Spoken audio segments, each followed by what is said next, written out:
మీద నీటి బొట్టు సుక్కుపడ్డ అది ఎలా ప్రకాశింపబడుతుందో అంతకుండానే అలాగా కర్మలకి బాధ్యుడు కాకుండా ఉంటాడు పరిపూర్ణుడు.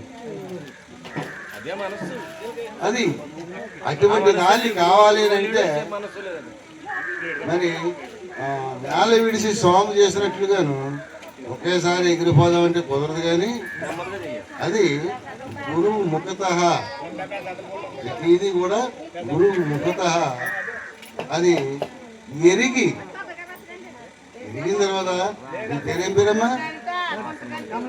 కమలావతి గారు. ఈ కమలావతి గారు కదా మీ పేరు అని ఒకసారి నేను చూశాను కదా. మరి ఎక్కడున్నా చూడబోతుకి కమలావతి గారు వచ్చారని చెప్తాం. కమలావతి గారు ఏం చెప్తాం. మరి చూడకపోతే కమలావతి గారు ఇలా ఉంటారు, అలా ఉంటారు, అలా ఉంటారు, ఇలా ఉంటారు అంటాం కదా. అలాగనే దానికే మొదల చిల్లమని దిగించేదా అని అక్కడ కూర్చోబెట్టారు. కదలకుండా కొట్టేసేసారు గురువు గారు. మొదటి పెట్టేది ఇది ఎన్నిసార్లు చేసినా గురువు దగ్గరికి వద్దు అది మొదటి పెట్టయింది.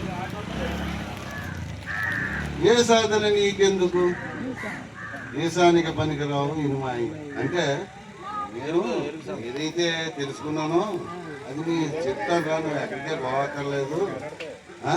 లేదు నేను ఇది నాకేం నచ్చలేదని నాకు కుదురుగా ఉండలేదు లోపలే అని చెప్పేసి పోతావా పో. ఎలాగొచ్చావు?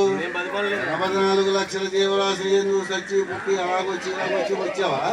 అలాగే పో. మళ్ళీ లేదు ఇంతతో నాకు చాలండి, నేను అనుభవించలేని అయ్యి గురుదేవా నన్ను లేనివాడినిగా చెయ్యి అని అంటే అది లేకుండా చేస్తున్నాను గురువుగారు.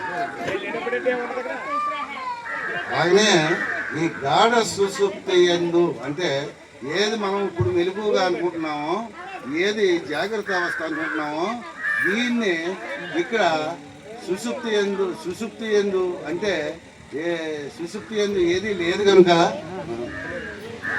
సుషుప్తి యందు ఏమో తెలియబడదు. కాబట్టి ఇక్కడ తెలుసున్నా తెలియబడదు, తెలిసినా తెలియబడదు. ఏంటంటే ఈ శ్వాస ద్వాదశకు తంత్రయాలు అక్కడ కనెక్ట్ చేసుకుంటే అదే గురుపాదాలు అంటారు. ఈ రెండే గురుపాదాలు అంటారు. అందు గురించి దీనికి ఎక్కువ అదేంటి పద్ధతి ఉంది. ఈ జపం తపం ఇవన్నీ చేసేదంతా కూడా ఈ గురుపాదాలకు తగులుకుంటా వెళ్ళి తెలిసి చెయ్యాలి, ఎరిగి చెయ్యాలి.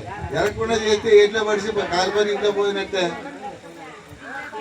ఎట్లా వారైతే కాలిపని ఇంట్లో పోవాలంటే పోద్దా ఎదురు అంటే ఎదురంటే అదే కొట్టుకుపోతుంది ఇంట్లోని. అలాగనే ఎరుగుండి చేసితే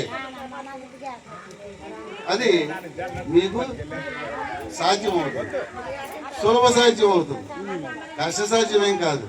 కష్ట సాధ్యం అంటే ఇప్పుడు శ్వాస మీద చేసి పెట్టుకుని అందరూ కష్ట సాధ్యమే.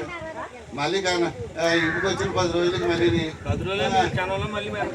మళ్ళీ వెనక్కి వచ్చేస్తారు. కానీ మరి గురువు బిడ్డలు అలా కాదు కదా.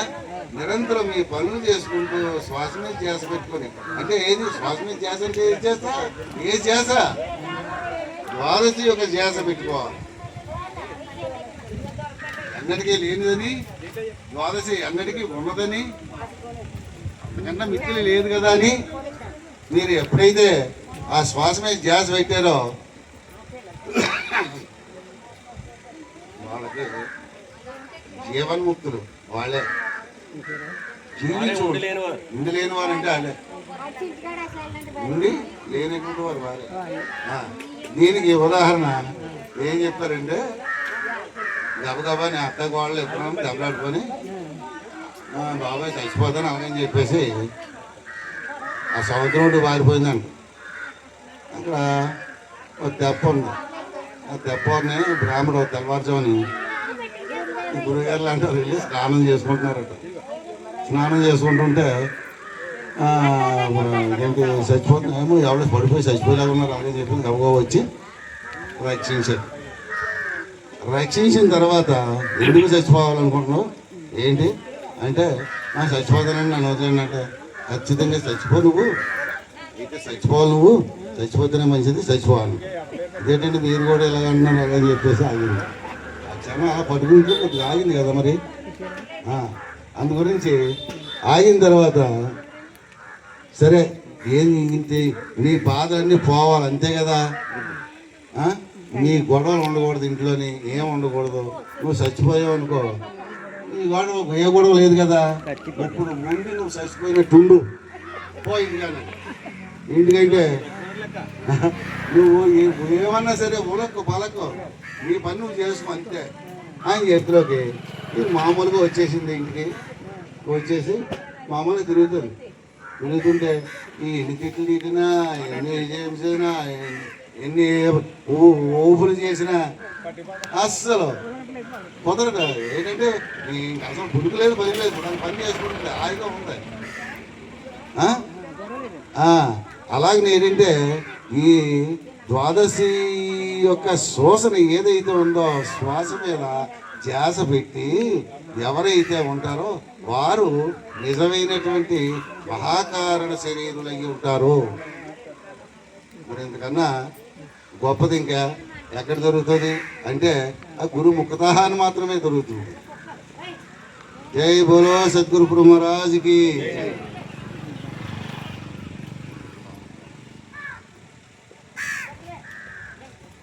అంటే మొదలచరం ఎరిగించదని ప్రారంభించారు స్వామి. అయితే మొదలచరం ఎరిగించద విదితమా లేని ఎరుక వివరించబడింది. అంటే మొదలచరం ఎరిగించదని మొట్టమొదట కృష్ణుడికి అచలం చూసి చెప్పాను. అయితే అచలం గురించి ఇదైతే కృష్ణుడికి మొట్టమొదటి ఏం తెలుస్తుంది అలా తెలుస్తుంది అని చెప్పి ఇక్కడ